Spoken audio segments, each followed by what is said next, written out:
Following the many rebellions that sprung under the rule of Pedro I, Brazilian parliament would force his abdication, rushing the young Emperor Pedro II into control of Brazil.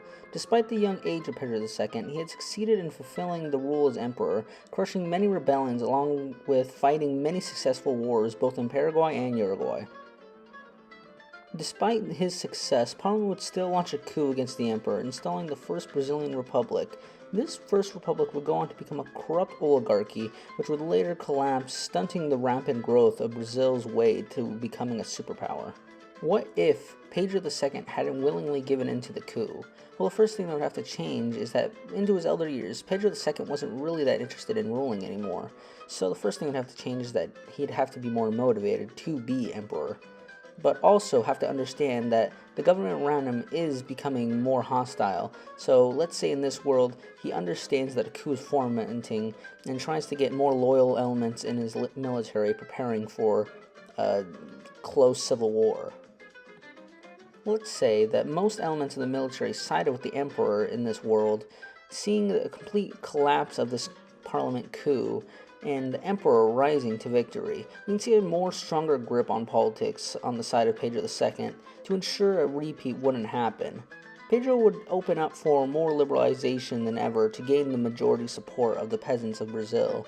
This is where the emperor would most likely set up a new form of government that would function more like the United States, but with emperor as head of state instead of a president. Along with this, Pedro II would prepare his daughter for leadership, despite the growing anti-Isabel sentiment among his nobility. He would continue the nation building and maybe even attempt an army modernization. We can see Brazil holding strong relationships with Portugal, France, and maybe even a German empire when it does form, fighting enemies of that of the US and the UK, both wanting to push their own influence into the region. We could see the empire fighting conflict during the Panama Revolution, where they would back Colombia to keep the US influence out, and then even more conflict when the Cuban Revolution breaks out, where they might even see Brazilian intervention instead of the US, which would not see Teddy Roosevelt's rise to popularity. Pedro II would pass away during the turn of the century, putting his daughter in control of the throne, which would temporarily halt their empire growth.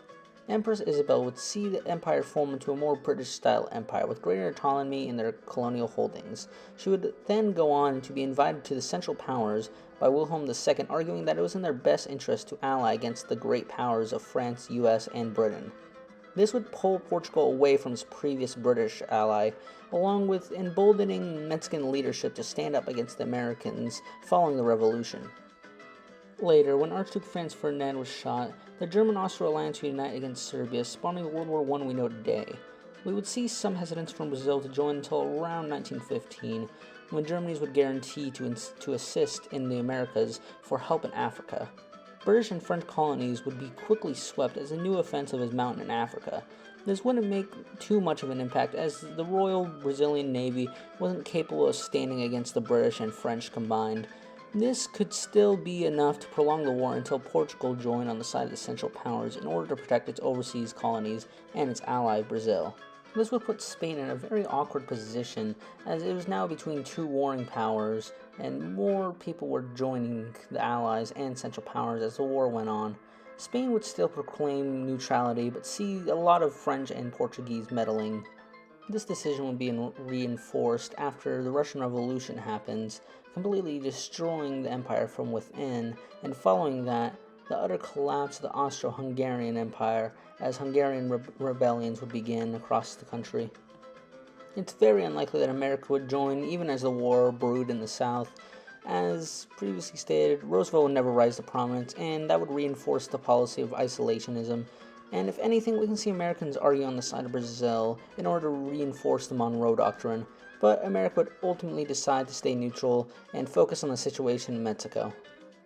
As defection and mutiny would take hold of France, causing it to collapse under its own weight, Brazil would see its own problems as exiled Zapatas would influence their politics, calling for mass revolts, and even the military begin to formulate a coup against the royalty, calling this the Royals' War, and wanting to see an end to it immediately.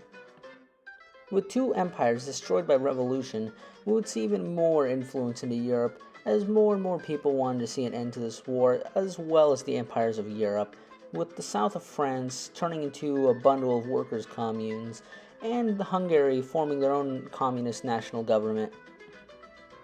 With Paris falling and gains being made in Italy and the Ottoman Empire near collapse, a temporary stalemate and ceasefire would be called, with the remaining empires figuring out how to divide and stop the spread of the communists throughout Europe. Serbia would re-emerge from this peace settlement, with Bulgaria, Serbia, and Greece carving up the Balkans in their own way, with Germany taking northern France and making puppets of all the eastern Slavic states. The UK would set up its own French puppet in Africa, alongside giving Italy minor colonies and carving up the Ottoman state, along with taking in the Brazilian royals, along with their colonial holdings in Africa and in America. This would see a very uneasy peace in Europe, which would most likely culminate into another conflict in the growing years. But for now, all there was the monarchies and the revolutionaries.